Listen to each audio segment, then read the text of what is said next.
Bina, can you share some of the details surrounding the bank's most recent response to the struggle of communities that are facing with the pandemic and civil unrest?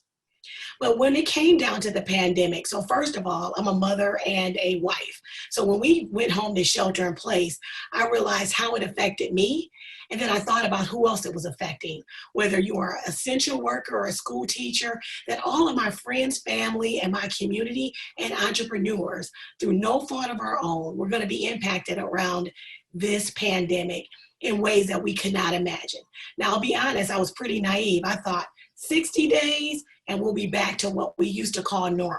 But I did pull my team together to say there are going to be communities and entrepreneurs that need our help because none of us were prepared for this time. And so we got together and my team zeroed in on what I call the 3 R's: relief, recovery, and resiliency.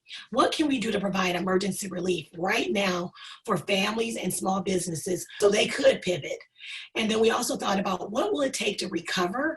And then what will we have to do to support long-term resiliency so that businesses can sustain themselves and communities could recover and sustain themselves, and then take the learnings from this challenge to really have new business models.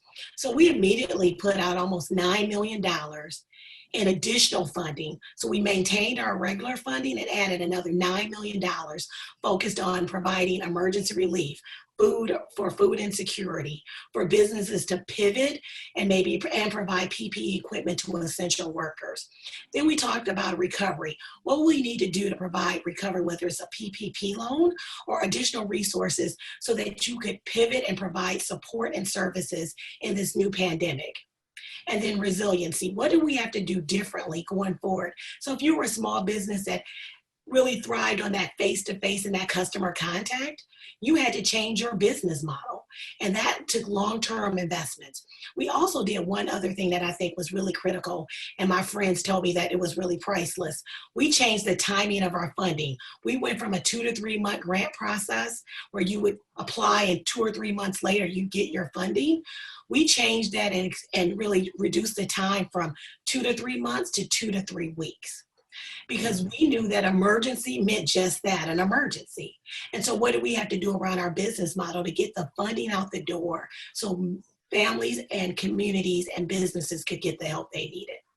There are times we get an opportunity as entrepreneurs, women-owned businesses, and we can't take that opportunity. We can't bite it big. Our mouth's not big enough. Our business is not big enough to bite that opportunity and take advantage of it. And we have to turn it down. And I'm saying, don't turn it down. Connect and be networked and make sure that you bring other partners with you, because that opportunity, that collective working together will get us a seat at the table and a larger chunk of the opportunity. And so many times we have to say no, or we have to only take a smaller part of the contract because we are not networked, or we don't have the right partnerships that we already decided to work and partners to work with. And so we're missing our fair share. We're missing a chance to bring some more people along. And so I love what Kim said around the fact that she not only operates her business and hires people, but she connects and supports other women entrepreneurs and other minority entrepreneurs and other entrepreneurs, period.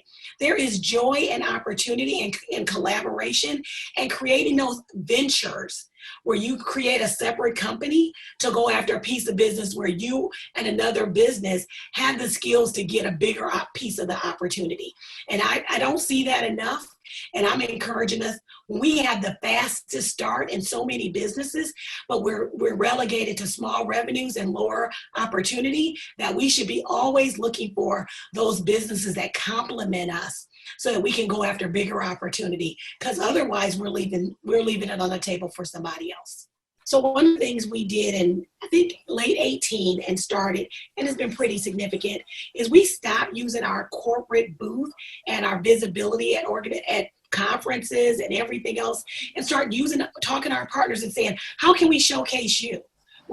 Nobody wants another Trinket and Trash from Fifth Third Bank, but I would love to highlight a business owner that we're partnering with and their products and wares, exposure, networking, and even aligning them and putting that stamp of approval on that business owner saying, we use them, we partner with them, you should too, has been tremendous for us.